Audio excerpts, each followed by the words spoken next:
Microsoft has just killed Claude Code inside its company. It's like giving employees a bag of money and just asking them to let it on fire. And Like it's such an obvious, wrong thing to do, right? Like, what do you expect to happen from I can spend millions or billions in tokens overnight if I really want to, but it's not going to drive ROI.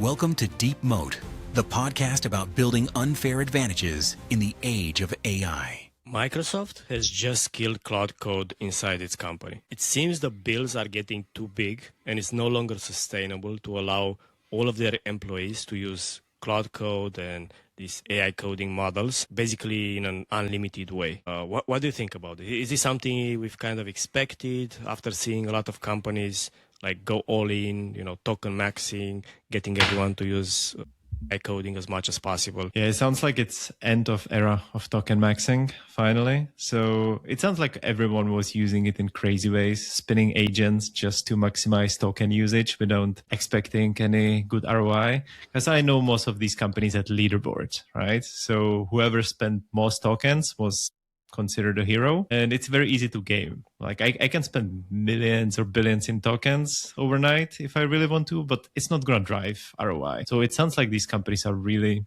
waking up and trying to focus on return on their investment into AI, and that's going to be interesting time ahead. And we've seen some of the biggest companies do this. Like Nvidia CEO said he expects his employees to use at least 50% of their salary, of their annual salary as the budget for the AI coding. Also, Meta was running competitions to see which employee spends the most on AI coding, which feels like it's such an obvious, wrong thing to do, right? Like, what do you expect to happen from this? Yeah, it's like giving employees a bag of money and just asking them to let it on fire and see who can do more. It's about the same logic. Like, there's not going to be much ROI, but maybe they're looking for like behavior change in employees. So they force them to think how they can employ AI in everything they do. Even though it goes over the top and it's not going to drive revenue, maybe they just want them to just learn how to employ it in everything they do and then scale back on the use cases that actually are meaningful. Yeah, I believe that was exactly the thinking initially. Like, let's just get people to start using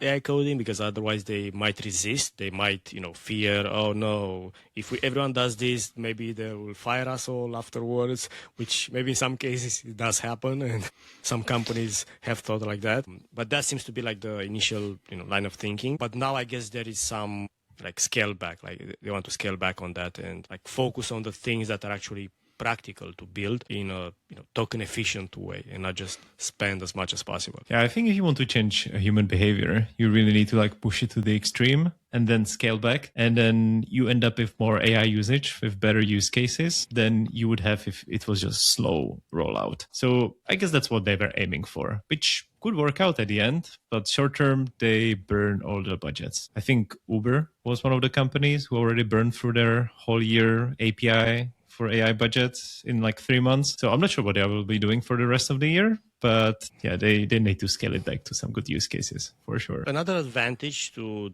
doing it like this is that they also learn what's possible and what's not possible, right? So by going all in, testing all the edge cases and then kind of, regrouping and seeing, okay, what worked, what didn't work, and now let's become a lot more efficient. So I think now is the right time for them to, reconsider how they want to use AI coding. But at the same time, it feels a bit like dramatic, like, okay, no, we will stop using Claude Code completely. Yeah. Like from going all in to stopping completely, it feels like too much of a, pendulum swing. That sounds a little extreme. I think scaling it down would be a better approach, but they also want them to switch to their internal model, right? So instead of using Claude Code, they want to use Copilot that they have. So maybe the motivation is that they just want to keep the spend in-house instead of putting it into Anthropic. Yeah, that's probably kind of a good excuse to like switch, their employees from something they already use and loved using to something they might not like so much.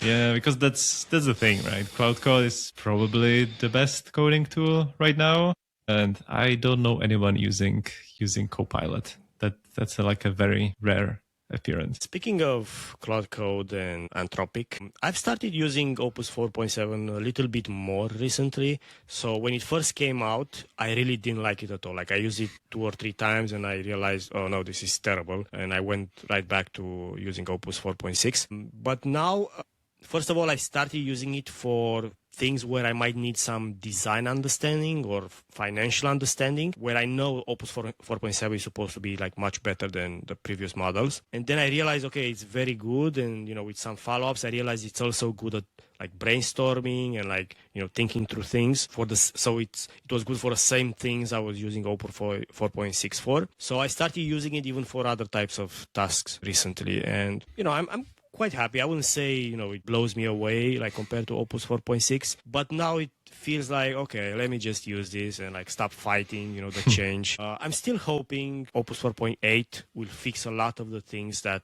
Opus 4.7 broke compared to Opus 4.6. And, we have some rumors that it might be coming soon, might be a few weeks. But yeah, so far I still think Anthropic's models, Opus in particular, is a very good model that I think it's going to be very difficult to dethrone it. Even though, ChatGPT 5.5 is very good, like it impressed me. But yeah, I feel like Anthropic will still lead the way for the upcoming future. Yeah, it's my day-to-day model for both coding and just regular work. Like the personality is also much better than GPT 5.5 because it feels like it agrees with you much less. So it's a little bit more confrontational and it actually goes deeper into whatever you want to explore instead of just agreeing with whatever crazy ideas you say. So that's more valuable for work, right? That you get your ideas and directions questioned. And that's something that I really appreciate on the chat part. And on the coding part, yeah, it's questionable. Sometimes it's really, really good, and then it has days when you just can't use it for anything. I'm not sure if they have any bandwidth issues still, and on those heavy usage days, they just like tune it down a little bit and make it a bit dumber. But you can see the performance dip in certain days, usually on Sundays for some reason. I guess everyone's vibe coding on their weekends. And that's something they've kind of denied, even though there's been a lot of evidence to the contrary of that.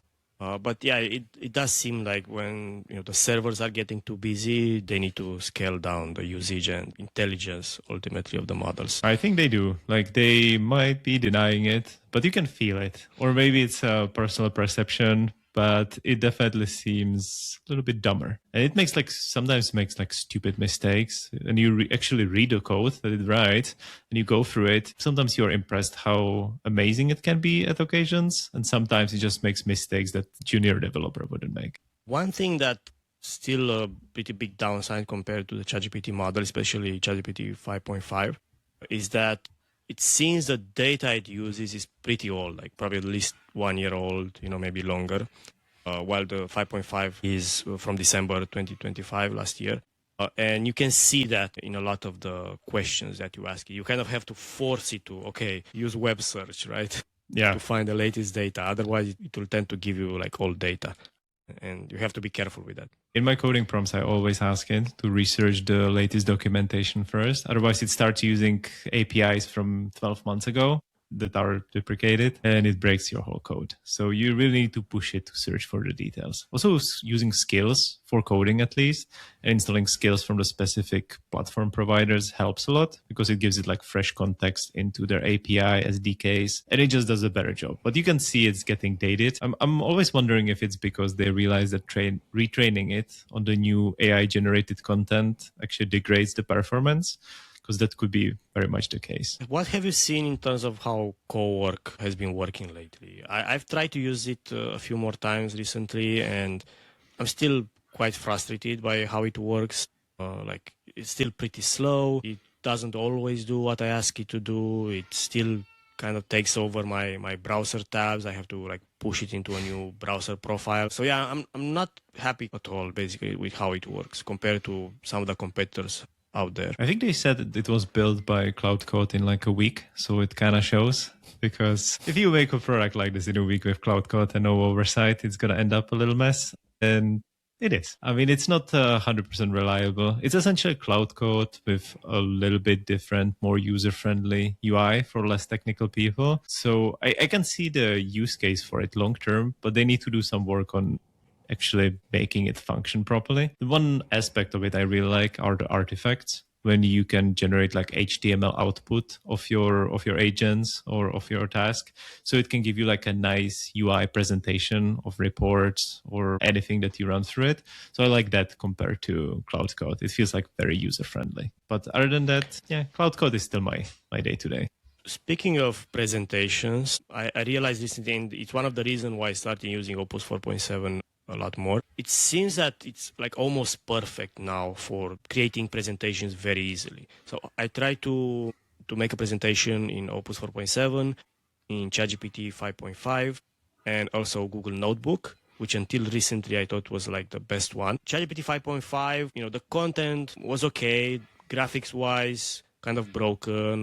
It was the worst of the three. Notebook LM, I like it. However, the graphics are very outdated. It's very graphics heavy. So it's very good at showing you like, complex graphics, like, showing funnels and stuff like that, like in a visual way. Although the slides tend to be a bit busy as well. So they include a lot of elements, graphic elements and text. It's good, like it's solid. But Opus 4.7, tends to create like the most elegant presentations. The text looks nice. Graphics wise is not too heavy, but it's just good enough. So overall, I like Opus 4.7 the most, and it feels like I can find it, because I used to hate like making presentations, but with Opus 4.7 I feel like it's finally the time when I can create presentation out of anything. You still need to create the text, like the content, like what you want to have on the slide. It's not like write a prompt and it will do an amazing presentation for you. Right. That's relevant. Also, you still need to kind of create the content for all the slides,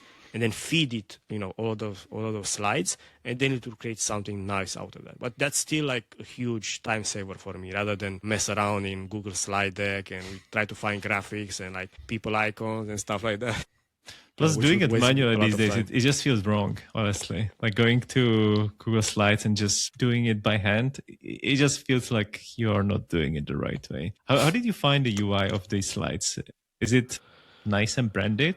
Because sometimes I have issues with UI, with Claude Code and all these tools, that they end up being like, they look like average, like everything else on the internet. So there's like that specific style that Claude Code likes to use for websites and presentations. Do you find it easy to kind of go away from that towards your branding? I wouldn't say it's very good for branding, but I feel like it's solid enough to create like beautiful, elegant presentations. Although you start to notice that, like for people that use Opus 4.7 a lot for design stuff, you'll start to notice those patterns, across all of the things you make. No, you see it, like it just looks in a specific way, and it's so hard to steer it away from it. Because it's an average of internet website, right? Like they scraped all the websites and it looks like an average of it. So it is kind of boring design. But I find it quite nice, actually. Like I feel like it's good enough. So it's not amazing, but it's very usable. That's what I find. And I really like the typography. Like I think they've done a lot of good work there. And I think it matters, right? Like when people see good typography in a presentation, I think that has, almost as big of an impact as, graphics that you may include in the presentation. Yeah, I need to play more with the design aspect of it. This is one thing I struggle with Claude Code, is to make it look the way I want it to look. It always tries to go back to that mean and average of the whole internet, which is an ugly website. So that's my biggest struggle. Once I crack that, then we can build some crazy stuff. So speaking of practical uses of AI and AI agents, there has been a lot of hype. Agents will change everything. You'll be able to run your entire company with agents. Nobody will work anymore. All of that stuff. How true that is?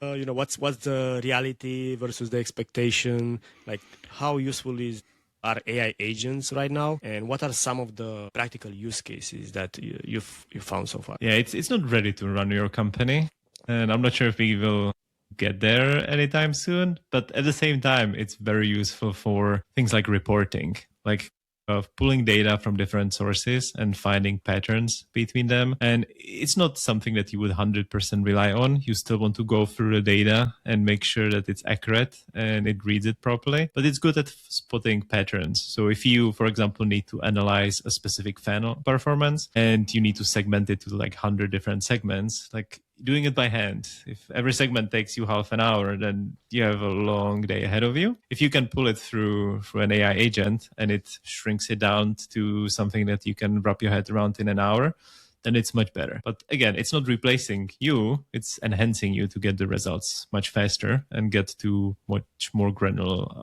insights. So it's not there to replace people, but it's good for enhancing them. That's how people should be using it. Yeah, that's how I see it as well. Like, I think companies should focus on amplifying their own employees first. Like, whatever workflows they have there that they go through, try to use AI to like amplify that, enhance it, create better outputs, higher volume outputs, and so on. What do you have like a way of thinking about like where to start to use AI agents? Like how do you think about it? Like how do you come up with the idea that, okay, in this type of work, I will probably need an agent, or I can use an agent? I mean, I try to look at it from ROI perspective, right? So if it's a repetitive work that provides some decent value. So again, reporting and analytics is a great example. So if you have to do a task every week, then or every day, it's a perfect candidate for automation and trying to outload it to agents. If you have a task that you do, it needs to be a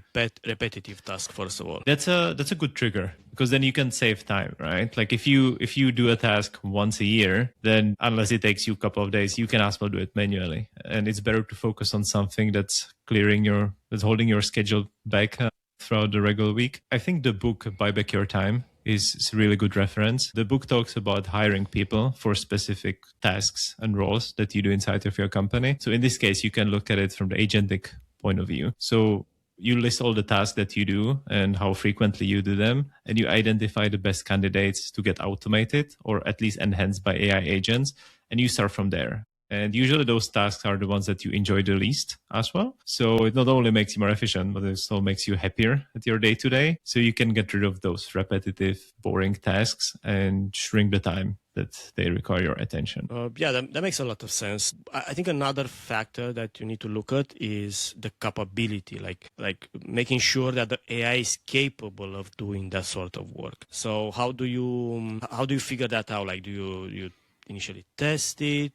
Or what's your go-to way of like thinking about that? You definitely need some evals to make sure that whatever output you're getting out of the agent is accurate and reliable. So you need to ideally you run a couple of simulations. So if you're using some data analysis, you can back analyze data from past year. And then you can go through the results to make sure that the evals actually checked and everything you're getting is accurate. At the same time, there's still some randomness, right? So you need to double check the output. You can't blindly trust it. And especially if you're doing work for clients, right? Like you need to make sure that whatever you're providing them is 100% accurate. So ideally you have evals that kind of clear out the first layer of issues that you would face building an AI agent, but then you still need to validate the output. So it doesn't completely automate it, but it can reduce the time spent by 95% easily.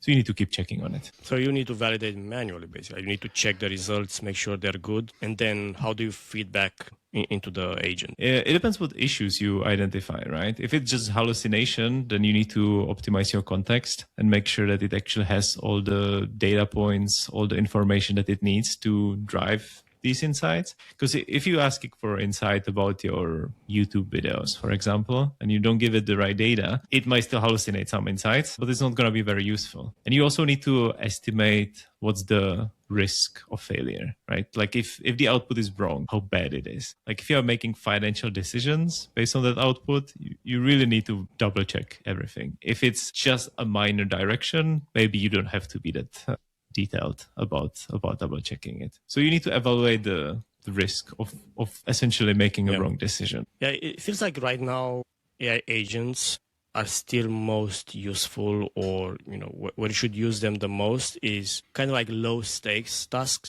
because for high stakes tasks, you still need a lot of like personal involvement to make sure it's working properly, and it might not be worth that time investment, right? Like checking all the time, trying to optimize all the time for high stakes stuff, right? You might just realize, okay, I might just continue to do it the same way I've done it before. But for like low stake tasks, highly repetitive tasks, where AI is very capable of doing those well, it seems like that's the best sweet spot right now for using AI agents. Yeah, using it for high risk tasks is it's not a smart idea. I remember reading about some company saying that they had an AI agent and they crunched their data and they made like economic decisions based on the agent outputs. And after 3 months, they realized it was hallucinating most of it. So that's not the use case I would go for. I would go for something low stake where you can, if you fail and you make a wrong decision, it's not a big deal and it just speeds up the process. But for high stake, you need to double check. It's like with coding. If you want to push to production, like you should review the code. Like you just can't blindly push vibe coded